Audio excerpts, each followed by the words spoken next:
Good morning, students. Let me just think about this particular sheet of paper to represent number 1.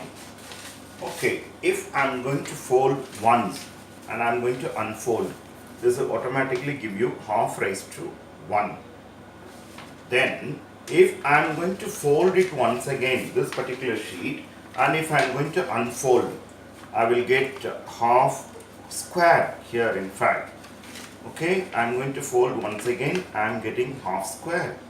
Okay, if the same sheet is again folded once again, okay, folded, and I'm going to get half cube. There are 1/8, 1, 2, 3, 4, 5, 6, 7, 8. There are 1/8 part, each represents 1/8 part, each will be equal to half cube, etc.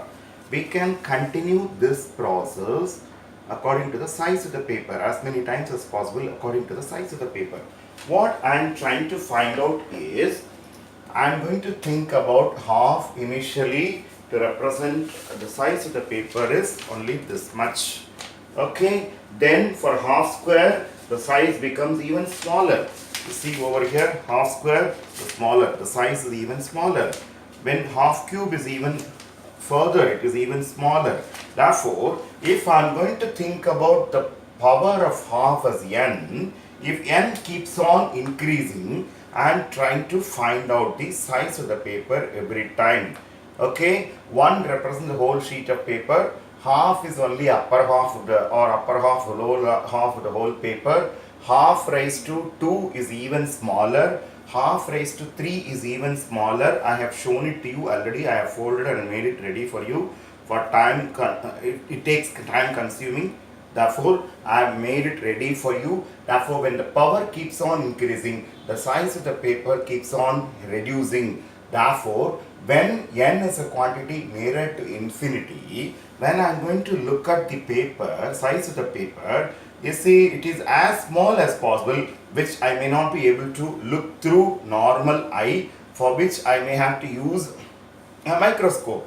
Therefore, that is as equal as number 0. Therefore, this is mathematically written as limit n tends to infinity of half raised to n is equal to 0. Therefore, this result can be carried over further for any r such that minus r less than minus 1 less than r less than 1, where r not equal to 0. That is limit n tends to infinity of r power n will be 0. This will automatically imply you limit n tends to infinity of 1 minus r power n will be is equal to 1.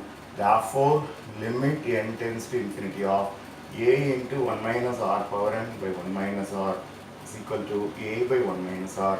This gives you the result a plus ar plus etc. ar up to infinity, up to infinity. If I go up to infinity, the summation is nothing but a by 1 minus r. This gives you the formula for infinite GP whenever minus 1 less than or less than 1 or modulus or less than 1.